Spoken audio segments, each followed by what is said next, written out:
This is Rachel Hernandez, aka Mobile Home Girl of the Adventures of Mobile Homes podcast. Today, I have a very special guest for you all. He's actually the first ever guest interview on our show. My good friend, my good real estate investor and author friend, Seth, who goes by the pen name EB Farmer.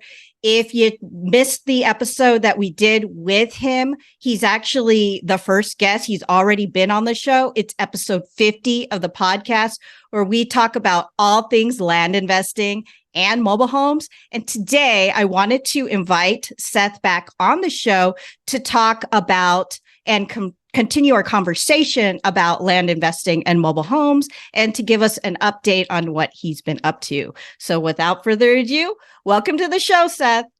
Hey, Rachel. Thanks for having me back. It's been a while, but I see we've come full circle, so that's nice. Yes, exactly. Yeah, you came on episode 50 of the show. We talked about your background about land investing and mobile homes.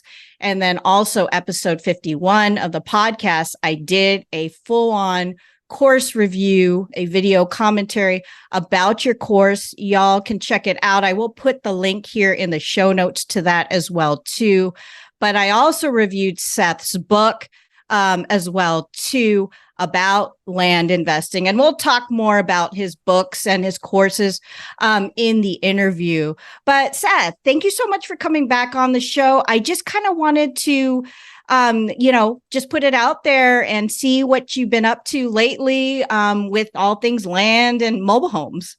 Sure. Yeah. I just, we do a lot of base hits. We used to go for the home runs, but these days we do 6 or 7 sort of smaller deals a year, typically between 20 to 40 acres, although I've done some that were up to 100 recently. Oh, wow. And that was recent? Oh, wow. Yeah, recently. But we sell bigger parcels. So even on 100 acres, we might sell 25s or something like that. Right. Okay, great. So that's what we basically do. We do a lot of mobile home. Our buyers typically tend to be end users who are putting down mobile homes or small houses. So it kind of intersects with what you teach. Right. Okay. Yeah. Great to hear, Seth.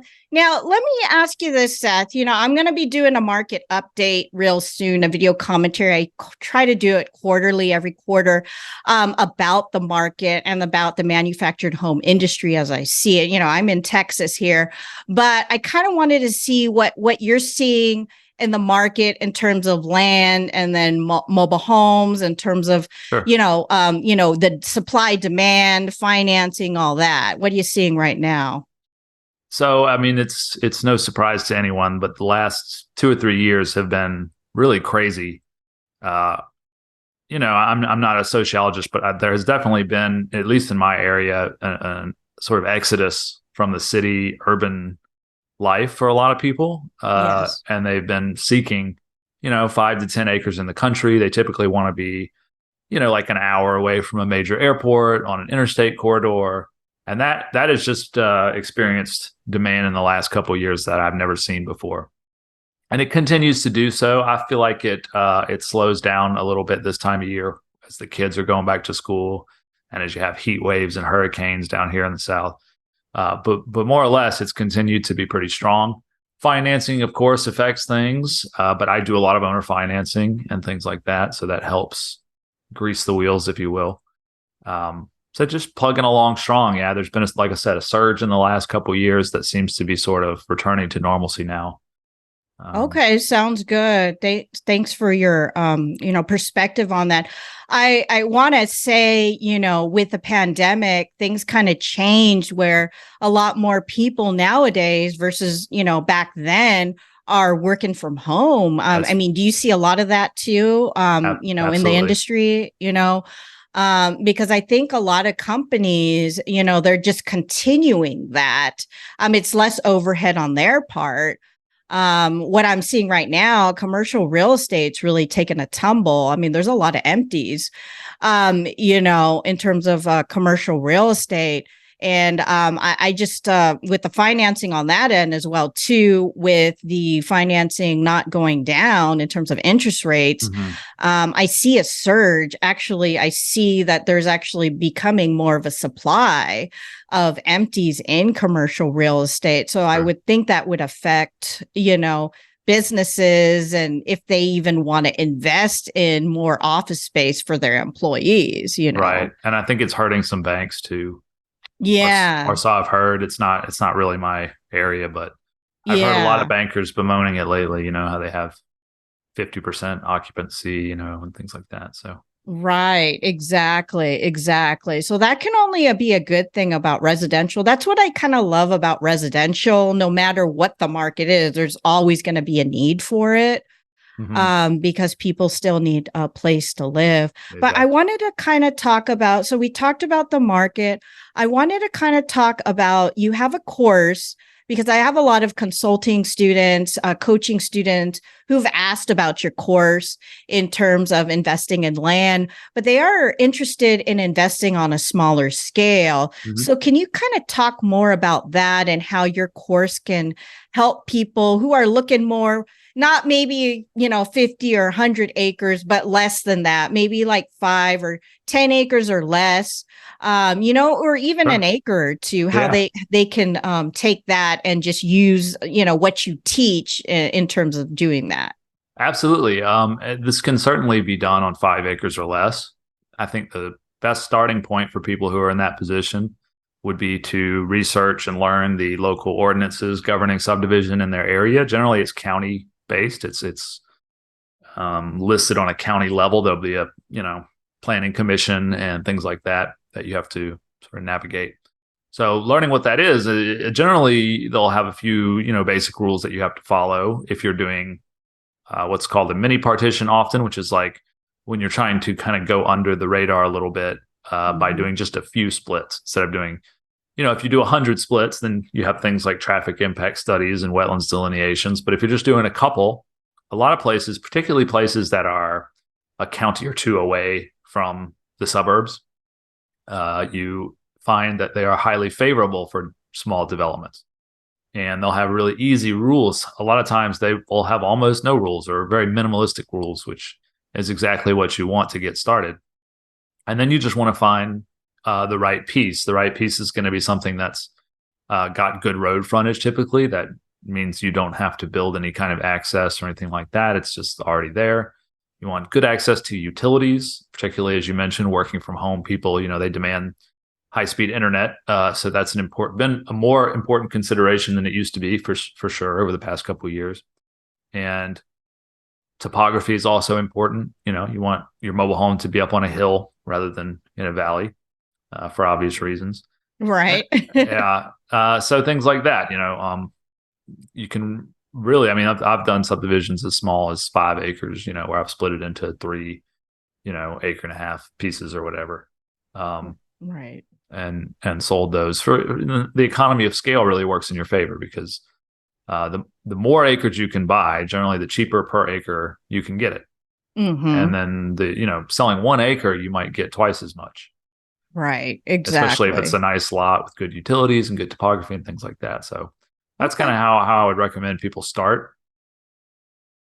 Okay. Sounds good. Sounds good. Thanks for going over that. And, by the way, y'all, I did actually take the course myself. So I did review the course. And anyone listening to this, there is a special discount. I'll put the link here to the review and all that if you are interested in the course.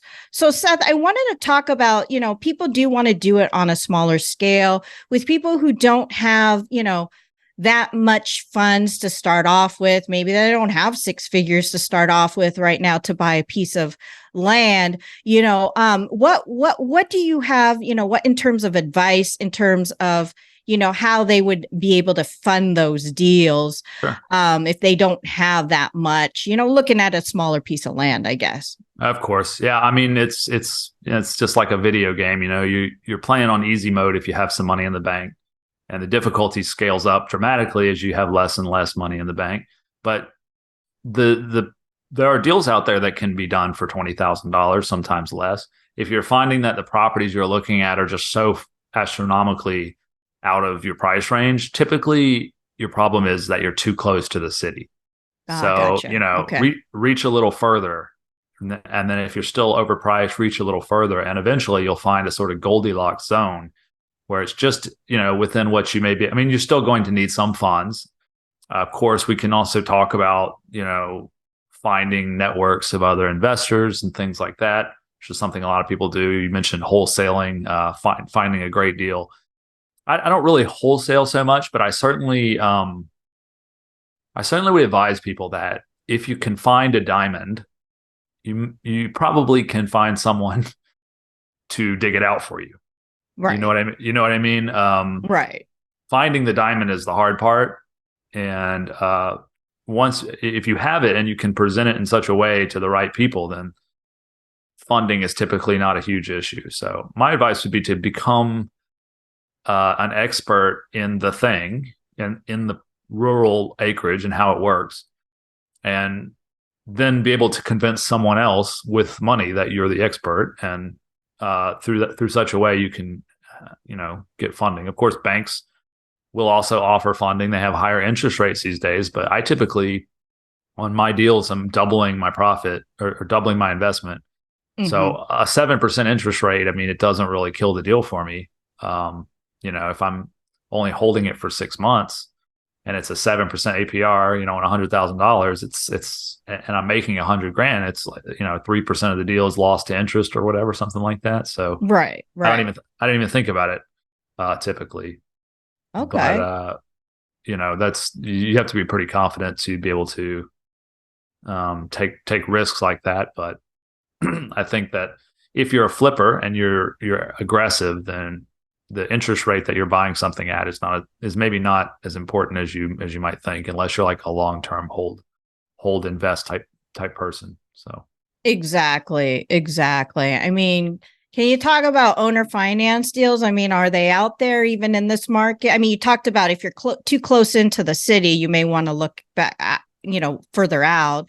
What's been your experience in terms of owner finance deals in this market? So as far as buying owner finance, Yeah. yeah, I used to find, well, it really in a slow market, then it's often easy to sort of talk people into it. Right. In the last couple of years, really, the market hasn't been slow enough. I think people can just kind of wait for cash. Right. But it's still like, it's another one of those things where if you can get people to believe in you and trust in you enough through expertise or knowledge, then sometimes you can sweet talk them into it. Particularly if it's an area a little further out, or it's a slow market where they're having trouble getting their cash price. And you can pay a higher interest rate and not, like we were just talking about, which is attractive to some sellers.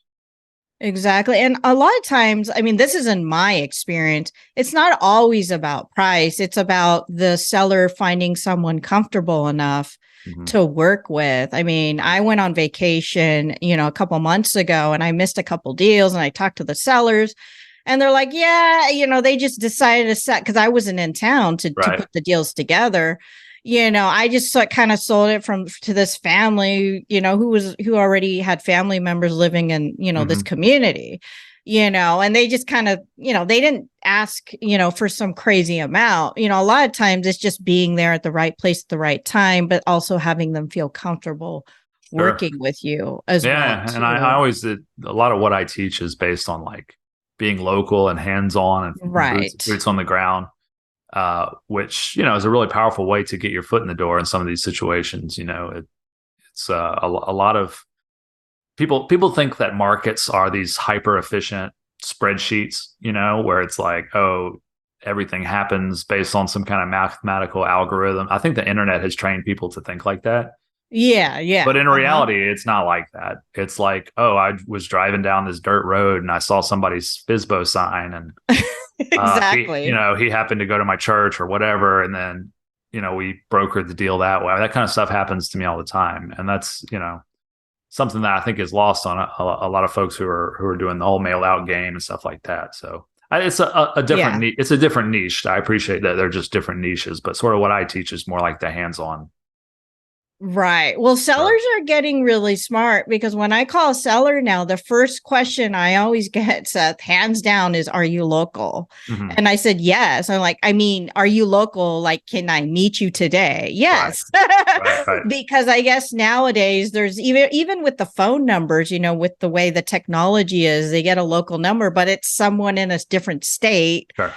just trying to get leads, Right. who may sell those leads to someone else and they're not really, able to meet Absolutely. with them. And I So, know that works too. The mail out thing works too. I've seen right. many people do it successfully, but it's a different niche from what I do and what you do. So, Exactly. Exactly. I think we have kind of similar philosophies being local to our areas. So that's a good thing.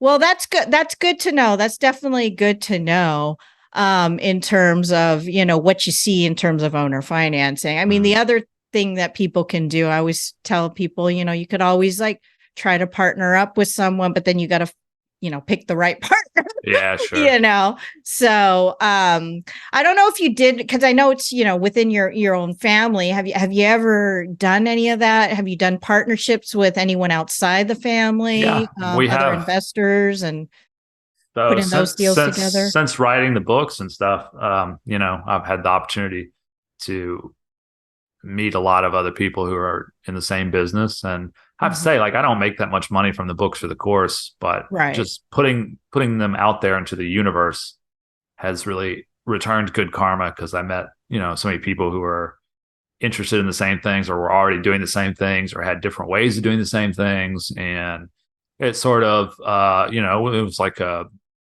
a beacon out sent out into the world that has definitely produced some really great partnerships stuff over time. So, Okay. Okay. Do you have any advice for anyone who may be looking for a partner, based on your experience, like how to choose a partner, stuff like that? I would say that if you get the expertise first.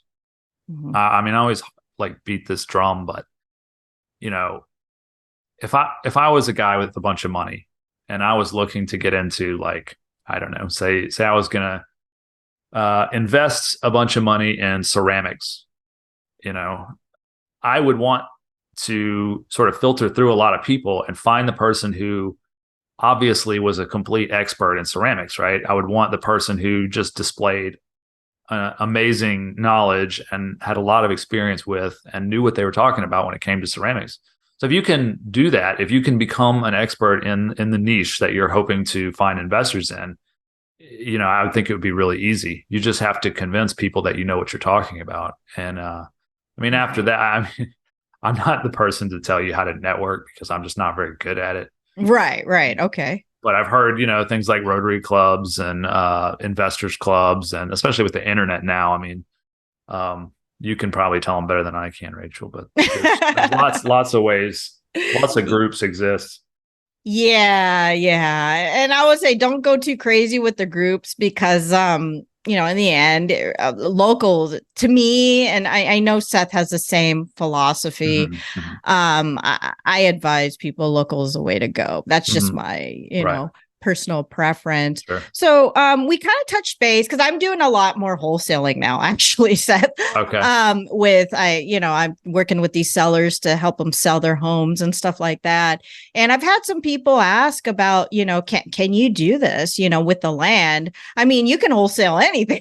It doesn't have to be real Yeah. estate, Right. you know because what I've been getting when I've been running across is a lot of dealerships asking me, like, do you know any owners of land? And I do. Hmm. It's just a matter of when are you gonna sell. Right. I know Sure. park owners, and a lot of times park owners, they know other park owners, and then they know other landowners, and they could have some lots somewhere else, Right. and it could be in the family, like your family as well too. But it's just a matter of, oh, I'm not ready right now. Uh huh. I'm getting a lot of that with the dealerships. They're like, our problem is, just trying to find the land. And Right. I think we had talked about you and your family have worked with dealerships in the past, Absolutely. providing the land for their customers, right? Absolutely. I do a lot of that. Okay. There's just like there's like a row of car dealerships in a lot of medium-sized towns, there's a row of mobile home dealerships. And, if you go in there enough times and you give them flyers or whatever, email packages to them about what you have and say, I pay spiffs to people who send me, buyers who end up purchasing. Maybe don't use the word spiff. You might consult a lawyer about the laws the about language. Okay. Yes. yeah, just go ahead. Just go ahead and say kickback. No, I'm just kidding. But they do that themselves. I right. mean, seriously, you go into any dealership, seriously, they do it themselves. Well, so. I mean, they deserve to be paid. If someone brings me a customer who's going to buy a $30,000 piece of real estate from me, that's very valuable to me. I have no problem paying that person. Right. I run into this issue a lot with real estate agents. Real estate agents are always wanting me to give them listings. And I don't like listing. What I want is for you to go ahead and sell the land, and then I'll pay you. Right. I don't want to marry you. I just want you to, Yeah. That's the problem. Yeah. It's the same kind of principle. Like it takes a little bit of establishing trust, but once you pay them a few times and then they direct people straight to you, then it's very powerful. Exactly. Well, that's good. So anyone out there, can I wholesale land? You can. And I think Seth's course gives a really good overview of the land business. And then he works specifically in the manufactured housing industry business with his family. So, I mean, I think it's a pretty good course overall. If anyone has any questions, let me know. But I did cover it in my, video commentary and then also my review of the course. Mm-hmm. And so, Seth, I know you have a couple books out there. Can you kind of talk about some of the books? I did review one. I think it was the original, The Land Flipper with, the whole formula and all that book. Sure. Can you go over your books and tell everyone, more about them, what they can learn from them? Sure. Yeah. So, this business for me it's always been a family business, and it's always been a business of very intense, busy seasons and then sort of lax off seasons. We just had one here where we had heat wave of, 113 heat index days for a month and no rain. And so, there's not much you can do as far as the land business when it's like that. The buyers are not calling, and I'm not going to go scout a big piece of property and almost get heat stroke. So, Definitely not. So what we do during those times, I have always been interested in writing, and my father's also interested in writing. So maybe 7 or 8 years ago, we were like, well, why don't we write a book about our business? So we wrote The Land Flipper, which was just like a comprehensive bird's eye overview of how we make a living, how we've always made a living. And there was a very good response from people, and everyone liked it. And they said, it's a lot less dry than a lot of the business books we've been reading, and it's more anecdotal and kind of filled with stories and things like that. And so we're like, man, maybe we're onto something here. It's kind of like it's almost like another genre. It's like a narrative business book. I don't run into too many of those. So since then, we wrote one about owner financing, how we wrap notes and stuff like that. We wrote one about the timber business, how you can buy and sell timber and logs and things like that. We wrote one about building roads. And then we just recently released one, which is it's basically like an autobiography of my dad, who started basically from nothing and has spent the last almost 50 years as a land flipper. So it's like a rags to riches kind of story where he tells a lot of his war stories from the old days and stuff like that. It's called 1,000 Deals: My Life as a Land Flipper, and we wrote it together, but it's really his stories. So I think I've of course heard the stories since I was a little kid 100 times, but they're very good stories if you're hearing them for the first time. So I would highly recommend it. Good stuff. Well, I actually read The Land Flipper. I still have to do the audiobook on the roads. Mm-hmm. I think I've got that as well too in my library. And for anyone listening, I think all of the books except the one that just came out, they're still available for anyone who takes the course, right? Yeah, all the books are available if you take the course, along with an hour phone consultation with me if you want to talk about your specific deal after you've done the course. It kind of comes with that. Yeah, it's a great course, y'all. So if anyone is interested in the land investing business, check out my video commentary, check out my review, check out episode 50 of the podcast, Land Investing and Mobile Homes, and episode 51, where I go over the course in detail. And Seth, thank you so much for coming on the show. Can you tell us how people can get a hold of you if they have any questions or they want to read more about your course or more about you and your books and stuff like that? Sure. I mean, you can search Amazon for EV Farmer or for the Land Flipper, and you'll find all the books. If you're interested in the course, if you go to landflippers.com, you can see like a video that outlines it.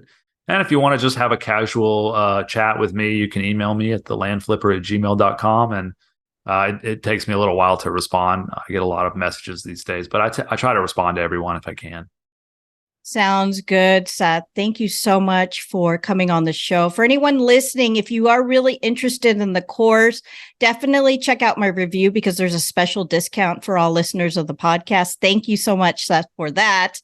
And is there any last words of advice, of wisdom you have for anyone looking to get into the land investing business or even, general real estate or mobile homes? Well, I would say that at first, it really pays to be hands-on. Once you have more money than you have time, then you can get the PA and get the software to do everything for you and hire this person and hire that person and have a real estate agent sell the property. But when you're getting started, it really pays to have your fingernails dirty and figuring the stuff out sort of on a first person basis. And that's just what the course is all about. So that's kind of what I preach.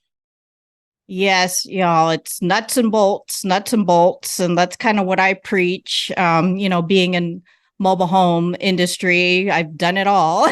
Yeah. We've all done it all, gotten our hands dirty, but that's kind of how you learn. And then, with experience, then you can always hire out some of the things that I you don't agree. want to do. Yeah. The best manager at the restaurant is the person who's been a waiter and a busboy and a chef and all that kind of stuff. They're the best. They make the best, person to run the whole ship. So I've always believed in that. Exactly. Yeah. It's funny because I had mentioned I'm doing wholesaling now, and that's kind of how I got into real estate. I was a bird dog and a wholesaler in single family. Then I became buy and hold, and now I'm back to wholesaling. So mobile homes. So you got to be adaptable when you're in this business. You got to do. Yeah. Exactly. Well, thank you so much for coming on the show, Seth, and maybe we'll have you on again. With another, update in the future. I will always remember you as the first interview. Yeah, I'll be back anytime you invite me. Thanks so much and congratulations on your success. Thank you so much, Seth. Have a good one. You too. All right. Bye-bye, y'all. Bye.